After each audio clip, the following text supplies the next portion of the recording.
디지털 금융의 발전에 따라 빅테크의 금융 참여가 빠르게 확대되면서 국제사회에서는 이에 대한 적절한 규제 방안 관련 논의가 활발하게 진행되고 있습니다.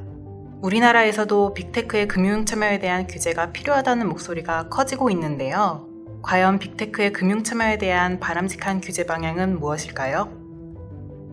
빅테크는 기존 금융회사와의 파트너십을 통해 간접적으로 금융 서비스를 제공하거나 직접 인허가를 받아 지급결제 서비스 등을 제공하는 방식으로 금융에 진출하고 있습니다. 국제사회는 빅테크가 금융과 비금융 사업을 동시에 영위한다는 점에서 시스템 차원의 위험을 일으킬 가능성이 높기 때문에 미시적 그리고 거시적 건전성 측면 모두를 고려한 규제액 도입 방안에 대해 논의하고 있는데요. 최근 우리나라도 2020년 11월 빅테크에 대한 규제 방안을 담은 전자금융거래법 개정안이 발의되었습니다. 이번 개정안에서 주목할 만한 것 중 하나는 종합지급결제사업자 제도의 도입인데요. 종합지급결제사업자는 현재 은행만 개설할 수 있는 결제계좌를 직접 발급, 관리할 수 있고 급여이체, 카드대금 및 보험료 납부 등의 계좌 기반 서비스를 제공할 수 있어서 사실상 은행과 유사하게 여수신 서비스를 제공할 수 있습니다. 하지만 은행법이 아닌 전자금융거래법의 규정을 적용받기 때문에 규제 차익이 발생할 가능성이 있는데요.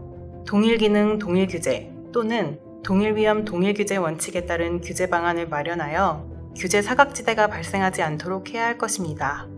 또한 충전금 등의 이용자 예탁금을 보호하기 위해 이를 외부 금융회사에 예치하거나 신탁하도록 의무화하였는데요. 이용자 예탁금은 예금보험의 대상이 아니기 때문에 빅테크가 파산할 경우 이용자에게 예탁금이 보다 안전하게 지급되도록 지급 절차를 개선하여 이용자 예탁금에 대한 안전성이 충분히 보장될 수 있는 방안을 모색해야 합니다.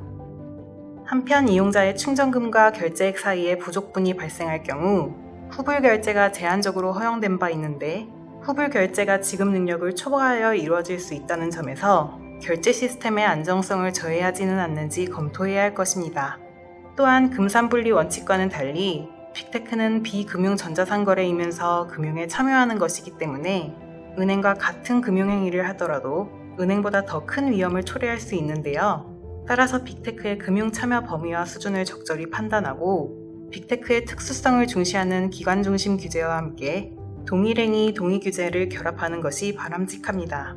또한 비금융 부문의 위험이 금융 부문의 위험으로 전이될 가능성을 모니터링하고 이를 차단할 적절한 정책 수단을 모색해야 할 것입니다. 빅테크의 금융 참여는 금융산업의 새로운 기회이자 동시에 위협으로 다가오고 있습니다. 빅테크는 빅데이터를 활용함으로써 금융 효율성 개선에 기여할 수 있는 반면 고객자금 관리상의 한계, 시스템 차원의 위험 초래, 시장 지배력 행사 등의 문제점을 초래할 수도 있습니다. 디지털 금융 혁신과 금융 안정을 동시에 이룰 수 있는 적절한 규제 방안을 찾을 수 있길 기대해 봅니다.